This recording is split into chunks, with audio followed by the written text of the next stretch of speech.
Bonjour à tous, aujourd'hui c'est la pleine lune et j'ai décidé de faire une vidéo pour ce sujet, pour vous donner un petit peu plus de courage pour cette période. C'est une période de novembre, c'est toujours une période assez compliquée pour beaucoup de gens, mais chaque chose nous ouvre les yeux sur quelque chose, sur un état de choses dans notre vie et nous montre que tout est possible. La vie avance, la vie nous donne une vision globale et cette opposition, cette pleine lune, effectivement se trouve dans des signes importants, c'est le taureau et le scorpion. C'est vrai que du coup on a le soleil en scorpion et la lune en taureau. Ils se font une opposition et ça nous donne une pleine lune le 5 novembre. J'imagine que cette vidéo va sortir aussi le 5 novembre. Et aujourd'hui, on va parler pour chaque signe, qu'est-ce que ça peut représenter, mais pour dire que comme ça se situe dans un axe matériel, c'est vrai que l'attention va aussi être plutôt sur les acquisitions matérielles. Donc c'est vrai, on a des questions d'ancrage, on a des questions de plaisir, d'abondance, on a des questions de récolte aussi. C'est un besoin de contrôle entre le scorpion et un besoin de stabilité avec le taureau. Donc ça, ces choses-là aussi peuvent avoir une certaine forme d'opposition dans votre quotidien. Et on va regarder signe par signe. Qu'est-ce que ça va représenter? Donc on va commencer par le signe, par le signe du bélier. Pour le bélier, la pleine lune va se passer dans l'axe 8-2 et symboliquement, on prend les maisons symboliques. Si vous connaissez l'astrologie, vous regardez où se passe votre pleine lune. Elle va exactement être 13 degrés scorpion. 13 degrés du scorpion, donc 13 degrés du taureau, donc pensez à cet axe où se situe votre 13 degrés taureau, 13 degrés scorpion. Donc pour le bélier, pour la maison symbolique, c'est la pleine lune en maison 2, donc la lune sera en maison 2, et effectivement, on a ici les finances qui ressortent, l'argent, on a la stabilité, la relation au corps, les récoltes de fruits et un travail nécessaire face à ça. On prend conscience de nos vrais besoins et on pense à pourquoi cette sécurité elle a besoin forcément d'être à l'extérieur, elle peut être aussi à l'intérieur de nous. On mérite l'abondance et on mérite l'abondance par notre présence, par le fait qu'on existe. Donc ça peut être aussi une forme de méditation que vous faites pour cette période.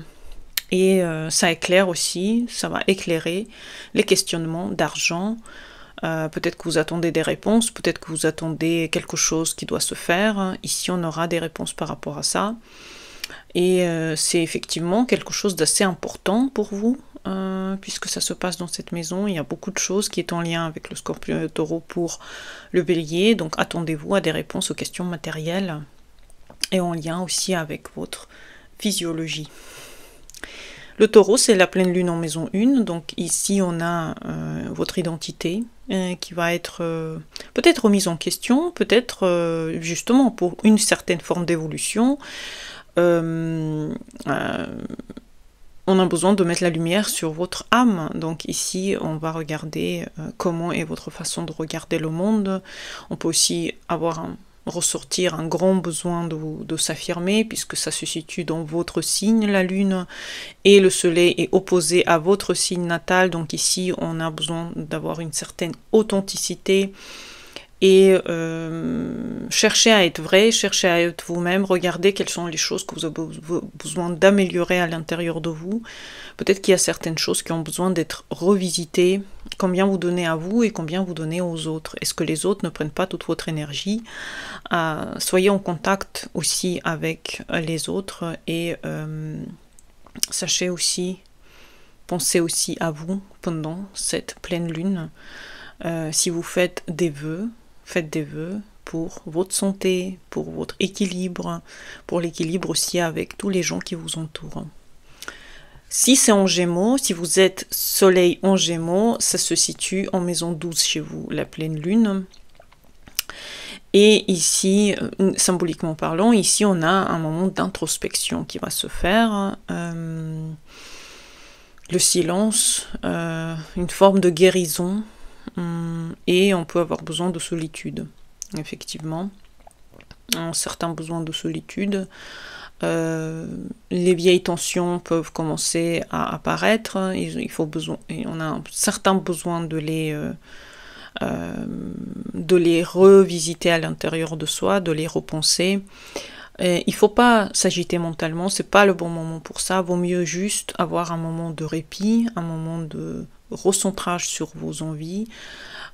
Choix à faire entre travail ou certaines formes de repos, et moi je vous conseillerais de choisir le repos. Pour le cancer, c'est la maison 11 et ici l'illumination de votre cercle social. Si ça fait longtemps que vous avez besoin de créer des liens avec vos proches, créer des liens avec des gens ou faire des projets basé sur les rêves que vous avez déjà eus avec d'autres personnes, c'est vraiment peut-être le moment de redéfinir quel est l'entourage qui vous fait le plus plaisir, célébrer certains accomplissements collectifs, peut-être que vous allez revoir des gens que vous n'avez pas vus depuis très longtemps, vous allez refaire les choses que vous avez besoin de faire, puisque le soleil est en maison 5 et ça peut être des projets que vous avez depuis longtemps à l'intérieur de vous, mais choisissez de ne pas être seul, choisissez d'être accompagné. Les gens aussi aimeront ce lien que vous allez créer avec eux.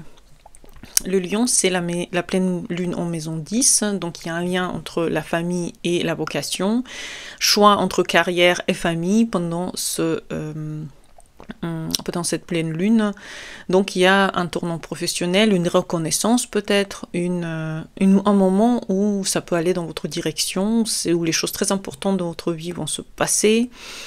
Donc sachez ne pas tout contrôler et sachez aussi choisir ce qui est le meilleur pour vous dans votre carrière. Quelle est la chose qui vous donne quelque part qui vous remplit intérieurement et quelles sont les choses qui vous font perdre votre stabilité.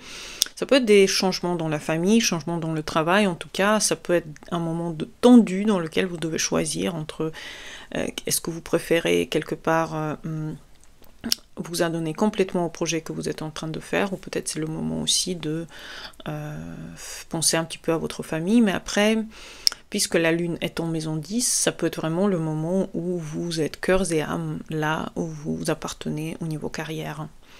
La Vierge, c'est la maison 9, donc ça peut être un but plus grand dont vous prenez conscience. La pleine lune vous ouvre les yeux sur le sens à votre vie. Peut-être que vous allez trouver un nouveau sens de vie, une nouvelle direction, où vous allez recevoir un signe spirituel quant aux études, aux aventures, peut-être une nouvelle destination à visiter. Il faut avoir beaucoup de confiance en soi et peut-être que c'est justement pas où vous êtes, où vous allez recevoir cette confiance en vous. Peut-être que ça va être un nouvel horizon à découvrir, hein, mais en tout cas, attendez-vous à avoir des eureka par rapport à ce que vous voulez représenter et faire dans cette existence. La balance, c'est la pleine lune en maison 8.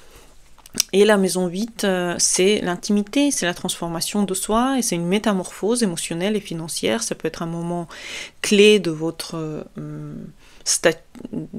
manière de vous statuer dans cette existence, en tout cas en mois de novembre. C'est un temps de guérison aussi, d'équilibre qu'il faut trouver. Peut-être c'est aussi un moment de vous replonger dans vos études spirituelles, si ça fait longtemps que vous avez peut-être plus fait. C'est le moment de refaire le calme par rapport à ça, aller à l'intérieur de ce qui vous fait plaisir aussi spirituellement parlant, et faites attention à votre monde intérieur, c'est ça sur quoi l'attention va être la plus forte.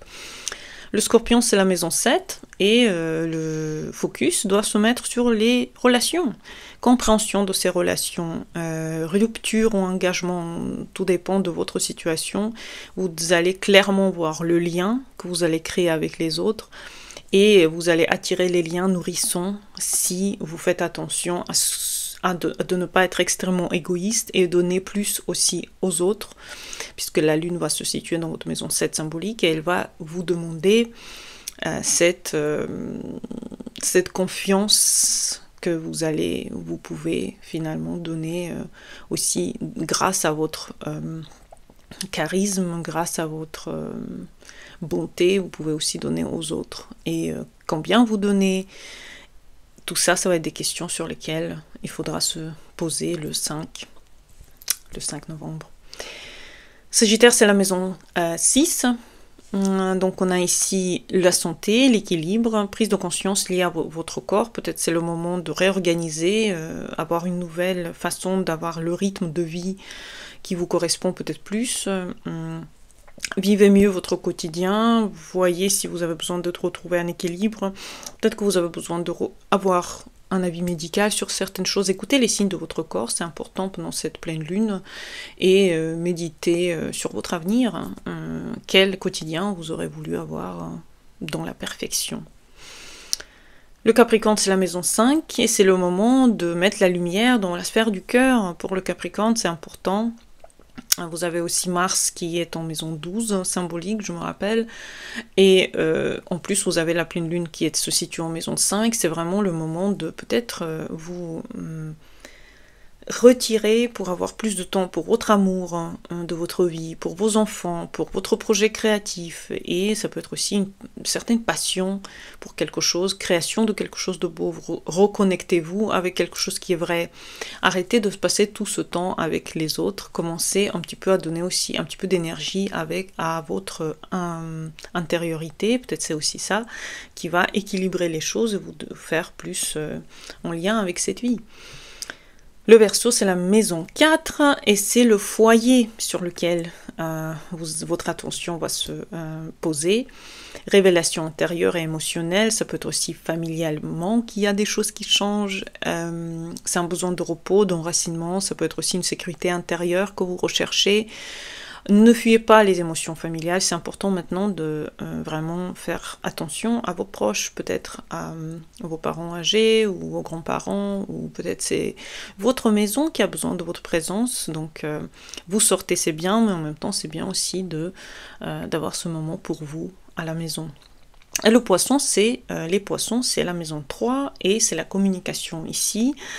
Vous allez retrouver des messages, des révélations dans les messages que vous allez recevoir, des discussions, des échanges qui vont être très très très remplis d'émotions, d'enseignements quelque part. Et ça peut être quelque chose qui va forcément changer votre façon de voir la vie après ces communications. Donc faites attention à tout ce que vous dites et ce que vous recevez aussi. Le 5 novembre, ça peut donner des clés pour les prochaines cycles lunaires. J'espère que vous avez aimé cette vidéo. En bas, il y a les consultations et les méditations. N'hésitez pas et à bientôt pour les nouvelles. Bonne journée à vous et au revoir.